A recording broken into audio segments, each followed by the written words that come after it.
अस्सलाम वालेकुम। Hafiz Mohammad Azeem Tariq from IMH power system. हमने आज इंस्टॉल किया है एक मैट्रिक्स में बहुत ज़्यादा लोगों का इंक्वायरी आ रही थी कि उनको जो है वो नहीं आता, सेटिंग करनी नहीं आती।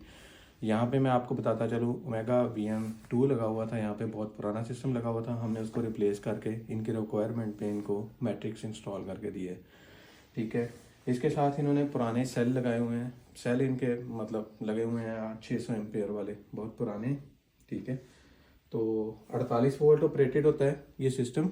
अभी हम इसकी आपको जो है वो सेटिंग दिखाएंगे। तो आतिफ थोड़ा सा करीब आ जाए, व्यूवर्स को दिखाएं। सबसे पहले आपने सेटिंग ओपन करनी है। इसका ग्राफिक्स थोड़ा सा चेंज है। ठीक है, उसमें आपने क्या काम करना है, हम इसमें दो सेटिंग्स बेसिक्स करते हैं, एक बैटरी सेटिंग और एक सिस्टम वर्क मोड में। यही हमारी दो सेटिंग्स हैं। अगर हमने जेन पोर्ट यूज़ नहीं की हुई, स्मार्ट लोड अगर नहीं यूज़ किया, तो यही हमारी दो सेटिंग्स हैं।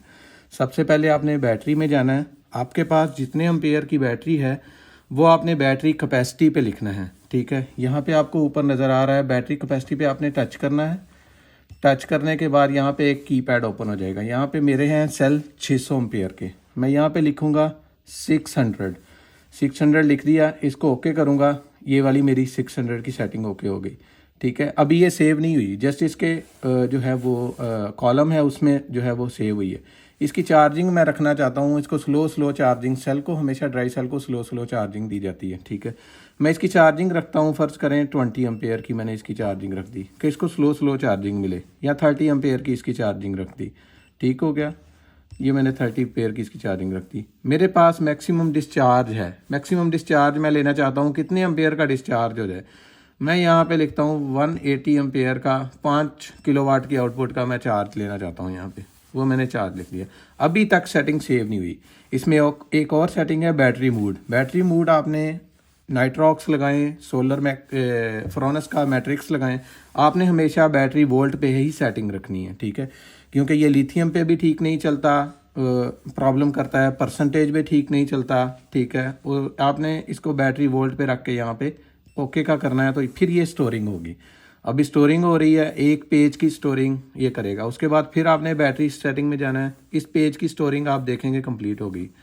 फिर आप अगली स्क्रीन पे जाएंगे। अगली स्क्रीन पे है ग्रिड चार्ज और जेन चार्ज अगर जनरेटर लगा हुआ है, नॉर्मली नहीं लगा होता, क्योंकि जिस घर में बैटरी सिस्टम लगा हुआ है वहाँ पे जेन की ज़रूरत नहीं पड़ती। अगर जेन चार्ज है तो आपने जेन पे टिक लगा के उसको स्टार्ट कर देना है। स्टार्ट कितने वोल्ट पे बैटरी हमने रखी है, अगर 42 वोल्ट पे हमने रखी है कि हमारी बैटरी बंद हो जाए, तो हम इसको 41 से स्टार्ट करेंगे। ठीक है, क्योंकि बैटरी ज़्यादा भी डिस्चार्ज हो सकती है। ठीक है, और इसकी एम्पेयर कितने रखेंगे ये हम पे डिपेंड करता है कि जनरेटर कितने एम्पेयर का है। जितना का आउटपुट लोड हमें दे सकता है चार्जिंग के लिए, उतने रखेंगे। फ़र्ज़ करें मैं 10 रख देता हूँ। ठीक है, स्लो इसको चार्जिंग रखता रहे। अच्छा, उसके बाद है battery run time. Maximum run time कितना होना चाहिए? 24 आवर कर सकते हैं, 2 आवर कर सकते हैं, 3 आवर कर सकते हैं, ये आप पे डिपेंड करता है। ठीक है, डाउन टाइम आवर कितना होना चाहिए, आप पे डिपेंड करता है कि डाउन टाइम कितना डाउन टाइम आप रखेंगे। 24 आवर में से 2 आवर, 3 आवर, 4 आवर वो डाउन टाइम आपने कर देना है, जिस टाइम में ये मतलब बंद रहेगा।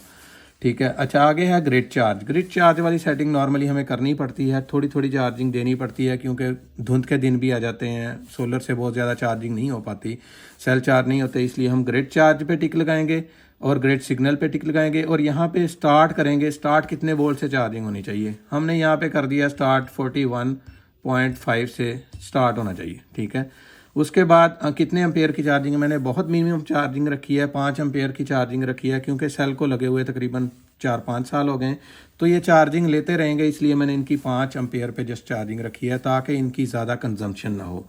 फिर आप ओके करेंगे तो आपकी सेटिंग जो है वो सेव हो जाएगी।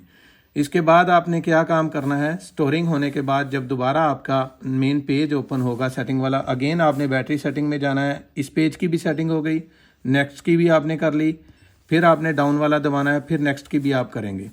यहाँ पे सबसे ऊपर है फ्लोटिंग वोल्टेज होता है जिसमें हमारे स्टार्ट वाले एम्पेयर में हम ज़्यादा एम्पेयर में चार्जिंग करते हैं, जहाँ तक करना चाहते हैं वहाँ पे हमारे फ्लोटिंग वोल्टेज होते हैं। मैंने इसको 53.5 रखा है, क्योंकि ये ड्राई सेल बैटरीज हैं और पुरानी भी हो गई हैं, इसलिए मैंने इसको 53.5 लास्ट फ्लोटिंग वोल्टेज चार्जिंग रखी है। उसके बाद इसके एब्जॉर्प्शन वोल्टेज हैं कि मैक्सिमम कहाँ तक चार्जिंग होनी चाहिए। वो भी उसी तरह आपने चार्जिंग करनी है। फ़र्ज़ करें मैंने यहाँ पे 55 रख दिया, 55 वोल्ट तक लास्ट ये ट्रिप कर जाए चार्जिंग करने के बाद।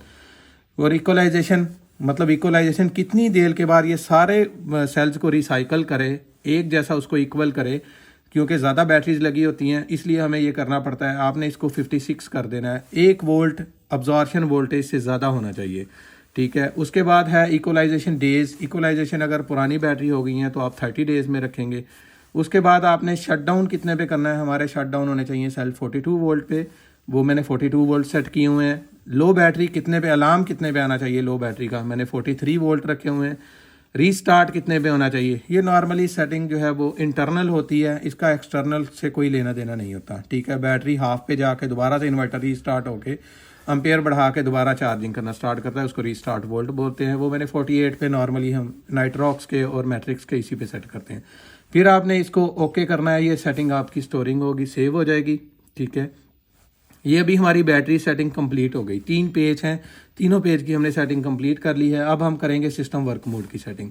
सिस्टम वर्क मोड में ये देखें, यहाँ पे मैंने इनके घर में नेट मीटर लगा हुआ है, एक इनके घर में 10 किलोवाट का नाइट्रॉक्स भी लगा हुआ है, वो एक्सपोर्ट करता है, उसके लिए हमने सेपरेट 18 पैनल लगाए हुए हैं। ये हमने लगाया है, इनके एक सेपरेट पैनल पुराने लगे हुए थे 330 वाट के, वो भी एक्सपोर्ट करे, इसलिए मैंने इसकी एक्सपोर्ट ऑन कर दी है।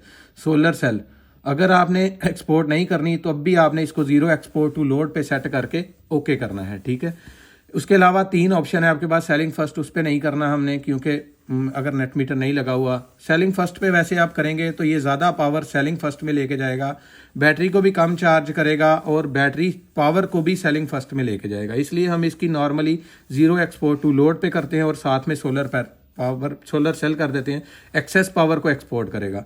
उसके बाद जो है वो बाकी इसकी 6500 वाट मैक्सिमम सोलर पावर ठीक हो गया, रिसीव करके उसको मतलब चार्ज करे, क्योंकि ये 5 किलोवाट का यूनिट है। 6420 वाट पे ट्रिप होता है, ये जाके 6420 वाट आउटपुट देता रहता है, उसके बाद लोड पे जाके ये ट्रिप होता है।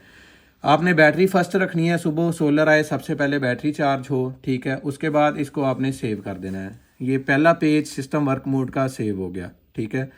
अच्छा जी, उसके बाद अभी दूसरा पेज मैं ओपन करता हूँ। ये देखें पहले पेज की सेटिंग सेव हो गई। अब मैंने नेक्स्ट पेज ओपन किया, इसके 2 ही पेज हैं। ये टाइम ऑफ यूज़ का मतलब है कि आप सोलर के बाद कितनी देर बैटरी इस्तेमाल करना चाहते हैं, वो हम पे डिपेंड करता है कि हम बैटरी कितनी देर इस्तेमाल करना चाहते हैं। और बैटरी को अगर आप ग्रिड पे चार्ज करना चाहते हैं, यूज़ ऑफ टाइम पे आपने टिक लगाया हुआ है, तब अगर आप ग्रिड पे टिक नहीं लगाएंगे तो बैटरी वापडा से चार्ज नहीं होगी जब तक आप ग्रिड पे टिक नहीं लगाएंगे, ठीक है। अगर आपने यूज़ ऑफ टाइम पे टिक लगाया है और बैटरी सेटिंग में ग्रिड पे टिक लगाया है, तब भी बैटरी चार्जिंग नहीं होगी वापटा पे जब तक आप यहाँ पे ग्रिड पे टिक नहीं लगाते। इसको हमने सेव कर लिया है। इसके सेव होने के बाद जो है वो हमारी एक सेटिंग और रह गई है, वो मैं आपको बताता हूँ, जेन पोर्ट यूज़। अगर हमने जेन पोर्ट यूज़ की है तो हम क्या काम करेंगे कि gen port use input rated power 8000 watt ठीक हो गया। अगर हमने मतलब वो स्मार्ट लोड वाली लगाई हुई है तो हम यहाँ पे ये आपको नज़र आ रहा होगा हमारे व्यूवर को, स्मार्ट लोड आउटपुट पे हम टिक लगाएंगे। टिक लगाने के बाद मैक्सिमम पावर स्मार्ट लोड की हम कितनी लेना चाहते हैं, ये हम यहाँ पे टिक करेंगे। जितनी इसकी आउटपुट है मैक्सिमम, फर्ज करें मैं चाहता हूँ कि मैं इसको 4500 वाट पे आउटपुट लेना चाहता हूँ, ये मैंने इसका 4500 वाट सेट कर दिया। उससे नीचे एक ऑप्शन है जो लोग मिस कर देते हैं, वो ये है कि बैटरी कितने पे ऑन होनी चाहिए, स्मार्ट लोड पे कितने पे ऑफ होनी चाहिए। बैटरी ऑन होनी चाहिए 50 जितने हमने उसके जो है वो फ्लोटिंग के वोल्टेज रखने हैं बैटरी के, उसके हमने वो यहाँ पे सेट करने हैं, ठीक है। और ऑफ़ कितने पे होनी चाहिए, 51 पे यहाँ पे ऑफ़ हुई हुई है। नॉर्मली हम ऑफ़ करवाते हैं 49.5 पे, क्योंकि थोड़ी सी बैटरी दिन के टाइम जब सोलर कम हो हमारा स्मार्ट लोड बंद नहीं होना चाहिए, इसलिए हम 49.5 पे उसको रखते हैं।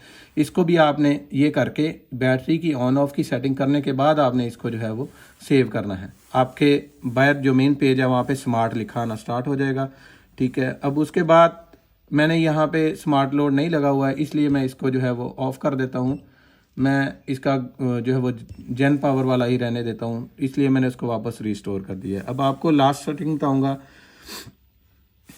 लास्ट सेटिंग इसकी जो है वो बेसिक सेटिंग है। बेसिक सेटिंग में आप अगर टाइम सिंक करना चाहते हैं, ठीक हो गया, तब आप मतलब कर सकते हैं।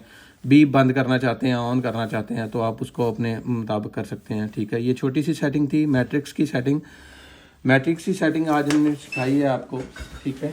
Thank you so much. IMH power system के साथ रहने का शुक्रिया। अल्लाह हाफिज़।